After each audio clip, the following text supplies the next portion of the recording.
আজ তাহলে সেটা কূটনীতি হয়ে দাঁড়ায়, মানুষ সেখানে ছলনা করতে শিখে যায়। এবার যদি আপনি এককে একের সাথে মিলিত করে দুই করে দেন, তাহলে সেটা গণনীতি হয়ে দাঁড়ায়।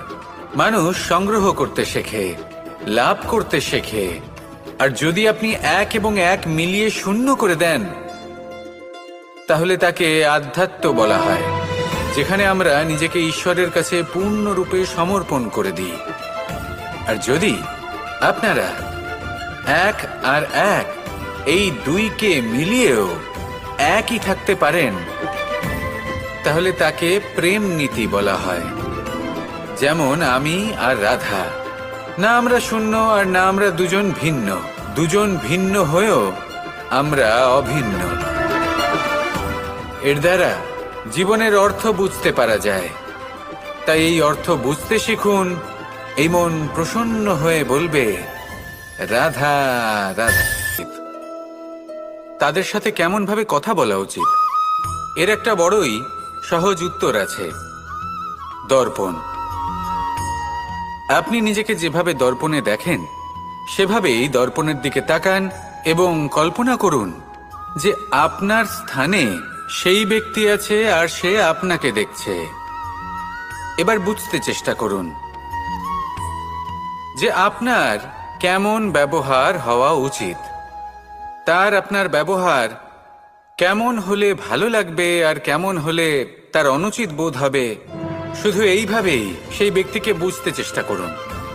কখনো কোনো মানুষের ভালোবাসার প্রয়োজন হয়, কখনো পথপ্রদর্শনের প্রয়োজন হয়, কখনো তিরস্কারের প্রয়োজন হয়, কখনো কটু সত্যের প্রয়োজন হয়, বা কখনো শুধু সঙ্গর প্রয়োজন হয়। যদি দুজন ব্যক্তি এভাবেই একে অপরকে বুঝে অগ্রসর হন, তাহলে এই সম্পর্ক আজীবন চলতেই থাকবে। আসুন আমার সাথে ভালোবেসে বলুন, রাধা রাধা। বৃন্দাবনের মাখনের মতো সেই আনন্দ, সেই প্রেম কোথায় আছে? বৃন্দাবনে গোপীদের হাঁড়ি ভেঙে মাখন খাওয়া, বাড়িতে লুকিয়ে চুরিয়ে ঢোকা, পরিশ্রম করা, চুরি করে হাঁড়ি ভেঙে মাখন খাওয়া, তার মধ্যে যে আনন্দ ছিল, সেটা কোনো পাত্রে রাখা মাখনে কি পাওয়া যায়? মায়ের বকা খাওয়া, মায়ের প্রেম অনুভব করা, ওনার হাত থেকে মাখন খাওয়া, যমুনার তটে বসে গোপীদের সাথে হাসি ঠাট্টা করা, রাধাকে উত্ত্যক্ত করা, বৃন্দাবনের স্মৃতিগুলি হলো অমূল্য। যখনই সেগুলো স্মরণ করি, তখন এই মন প্রফুল্ল হয়ে ওঠে। কিন্তু আপাতত আমি এই মাখনটা খেয়ে তৃপ্তি লাভ করব। আপনিও আপনার জীবনে সেই অমূল্য অদ্ভুত মুহূর্তগুলোকে স্মরণ করুন এবং আনন্দিত থাকুন। আমার সাথে ভালোবেসে বলুন, মানুষ সংঘর্ষ করেন জীবনে সামনে এগোনোর জন্য, সাফল্য লাভ করার জন্য, মহান কর্ম করার জন্য। কখনো সে জীবনে একা হয়ে যায়, আবার কখনো তার জীবনে অনেক সংখ্যক লোক চলে আসেন, তাদের সাথে ভিন্ন ভিন্ন ধরনের সম্পর্ক গড়ে ওঠে। কিন্তু তখনই সাবধান থাকা প্রয়োজনীয়, কারণ সব সম্পর্ক সত্য হয় না। যেমন দেখবেন, যখন সাফল্য আসে তখন জীবনে অনেকগুলো সম্পর্কও আসে, নতুন নতুন সম্পর্ক গড়ে ওঠে। কিন্তু যখন ব্যর্থতা আসে, তখন খুব কম সম্পর্ক গড়ে ওঠে। আর বেশিরভাগ সময় এই ব্যর্থতার সময় গড়ে ওঠা সম্পর্ক আজীবন আপনার সাথে থেকে যায়।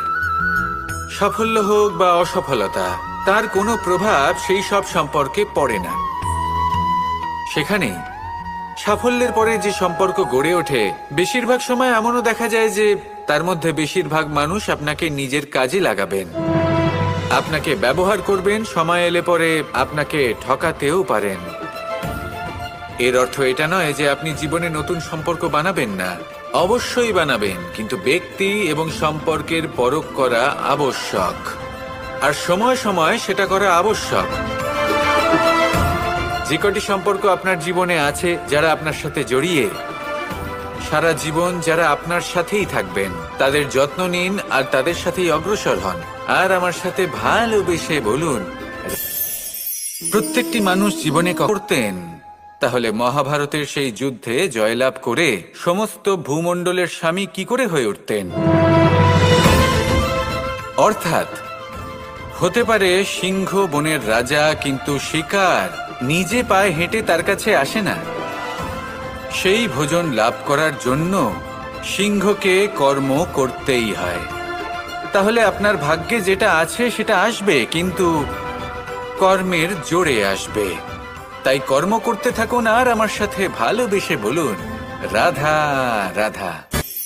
মানুষ নিজের জীবনে সবকিছু লাভ করতে পারেন, সম্পত্তি, সাফল্য, সুখ, স্বাচ্ছন্দ্য, কিন্তু তারপরেও তার মনে একটি ভয় থেকে যায় যে কখনো যেন এমন কিছু না হয় যেটা ওকে এসে ভেঙে দেবে, তার অন্তর্মনকে ভেঙে দেবে, তার আত্মাকে ভেঙে দেবে। কিন্তু সত্যি কথা বলতে, কিছু ভাঙলেও তাতে ভয় পাওয়ার কোনো প্রয়োজন নেই। ভাঙার পরেই কিন্তু নতুন নির্মাণ হয়। এটাই তো প্রকৃতি আমাদের শেখায়। এই দেখুন না, যখন এই মেঘ বিভাজিত হয়, ভেঙে পড়ে, তবেই তো বর্ষা আসে, আর বর্ষার পরেই এই মাটির সিঞ্চন হয়। একটি বীজ সেটা ভাঙার পরে তবেই সেখান থেকে সে অঙ্কুরিত হয়। তাই ভেঙে পড়ার কথা শুনে ভেঙে পড়বেন না। তারপর যেসব নির্মাণ হতে চলেছে তার উপর মনোনিবেশ করুন। আর হ্যাঁ, যদি সংসারে এমন কিছু থাকে যা ভাঙবেন না, তাহলে সেটা হলো বিশ্বাস। জীবনে কখনো কারোর বিশ্বাস ভঙ্গ করবেন না।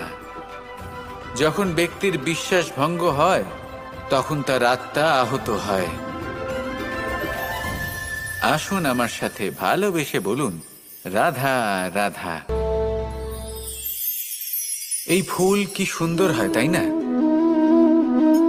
মন মোহিত করে দেবার মতো রং, সুগন্ধ, আর এতটাই কোমল হয় যে খুব সহজেই আপনি একে পিষে দিতে পারেন। এই ফুল আপনাকে কিছুই বলবে না, প্রতিবাদও করবে না, আপনাকে আঘাতও করবে না, আপনি কোনো চিৎকারও শুনতে পাবেন না। শুধু যাবার সময় আপনার হাতে মধুর একটা সুবাস রেখে যাবে। কিন্তু এই কাজটা আপনি কাঁটার সাথে করতে পারবেন না। কাঁটা আপনাকে অত্যন্ত যন্ত্রণা দেবে, সেটা আপনিও জানেন। এবার এই ফুল আর কাঁটার মধ্যে যে পার্থক্য, সেটাই হলো পার্থক্য সজ্জন এবং দুর্জনদের মধ্যে। কখনো কখনো আমাদের জীবনে এমন কিছু ব্যক্তি আসেন যারা অত্যন্ত কোমল, তাদের আমরা দমন করে বসি। আর বেশিরভাগ সময় তারাই আমাদের সবথেকে বড় শুভাকাঙ্ক্ষী হন। তারা চাইলে বিরোধিতা করতেই পারেন, চাইলে আমাদের উপর প্রহার করতেই পারেন, কিন্তু তা করেন না। আর এই কথাটা আমরা তখন বুঝতে পারি যখন বাস্তবে আমাদের সামনে কোনো শত্রু, কোনো দুর্জন ব্যক্তি, কোনো কাঁটা বাধা হয়ে দাঁড়ায়। তাই জীবনে কোনো ব্যক্তি যদি নীরব থাকে, কোমল হয়, তাকে দমন করবেন না। হতে পারে সেই ব্যক্তি আপনার জীবনের সবথেকে বড় পুঁজি হয়ে ওঠেন। আসুন আমার সাথে ভালোবেসে বলুন, রাধা। মানুষের জীবনে যখনই কোনো বিপদ আসে, মানুষ নিজের আশেপাশে দেখে, অন্য কাউকে খোঁজে। এই শিক্ষা দেয় না। কখনো কোনো পাখিকে দেখবেন, একটা পাখি যখনই কোনো ঝড় আসে কি করে? একটা ঝড় এসে তার বাসা ভেঙে দিয়ে যায়, তার বাসা নষ্ট করে দিয়ে যায়। সেই পাখি কিন্তু অপেক্ষা করে না যে কে তাকে এসে সাহায্য করবে। সে কখনো আশা করে না যে কেউ এসে তাকে আশ্রয় দেবে। সে নিজেই কর্ম করে, একটা একটা করে খড়কুটো সে আবার জড়ো করে আর নিজের বাসা পুনর্নির্মাণ করে। প্রকৃতি আমাদের এটাই শেখায় যে আমরা নিজেরাই প্রত্যেকটা সমস্যার সম্মুখীন হতে পারি। কারণ ঝড় অর্থাৎ সংকট আমাদের সবার জীবনেই আসবে, তার সম্মুখীন হতে হবে আমাদের, আর সেটাও নিজেদের শক্তি দ্বারাই। তার সম্মুখীন হওয়ার সময় নিজেদের সংযত করে রাখতে হবে, আর তার জন্য নিজের ওপর বিশ্বাস রাখা আবশ্যক। আর এই কথাটা বোঝাও আবশ্যক যে যত বড়ই সংকট আসুক না কেন, তার সাথে লড়াই করার মতো যে শক্তি প্রয়োজন, সেই শক্তি আমাদের মনেই নিহিত। শুধু সেই শক্তি খুঁজে নিন আর সেই বিপদের সম্মুখীন হন। এই সংসারের কোনো বিপদ আপনাকে বাধা দিতে পারবে না। আসুন আমার সাথে ভালোবেসে বলুন, রাধা রাধা। মানুষ যখনই কোনো কাজ করেন তখন ওনার মনে একটা প্রশ্ন অবশ্যই আসে যে এই কাজের পরে লোকে নিন্দা করবে নাকি প্রশংসা করবে। এই বিষয়ে ভাবতে ভাবতে ওনারা এটা বুঝতে ভুলে যান যে নিন্দা এবং প্রশংসার বিষয়ে ভেবে ওনারা নিজেদের একাগ্রতা এবং সমর্পণ দুটোই হারিয়ে ফেলেন। নিন্দা হবে ভেবে ভয় পাওয়ার কি প্রয়োজন? নিন্দাতে অনুচিত কি আছে? উচিত দৃষ্টিভঙ্গি দিয়ে ভেবে দেখুন। নিন্দা এবং প্রশংসা এই দুটোই হলো অনিবার্য। নিন্দা যখনই হয় তখন যে যাই বলুক না কেন, আপনি একটা সুযোগ লাভ করেন, একটা সুযোগ নিজের ভুল বুঝতে পারার, সেটা শুধরে নিতে পারেন, নিজের পথ বদলে নিতে পারেন আর সাফল্যের পথে অগ্রসর হতে পারেন। একটা শিক্ষা পাওয়া যায় এই নিন্দা দ্বারা। আর যখন প্রশংসা লাভ হয় তখন আমাদের মন আনন্দে ভরে ওঠে। এই দুটোই অত্যন্ত প্রয়োজনীয়। সেই জন্য নিন্দা এবং প্রশংসার এই খেলায় জীবনের অঙ্কটা বদলে ফেলবেন না, সেটা অনুচিত হবে।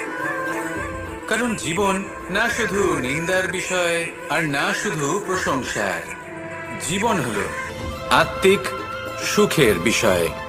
যখন আপনি কোনো শ্রেষ্ঠ কাজ করেন, আপনার মন আপনাকে বলে দেবে যে আজ আপনি কোনো শুভ কাজ করেছেন। সেটাই হলো আত্মিক সুখ, এটাই হলো জীবন।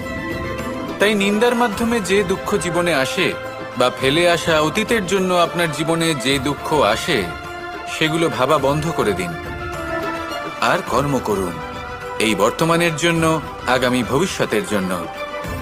আসুন আমার সাথে ভালোবেসে বলুন রাধা।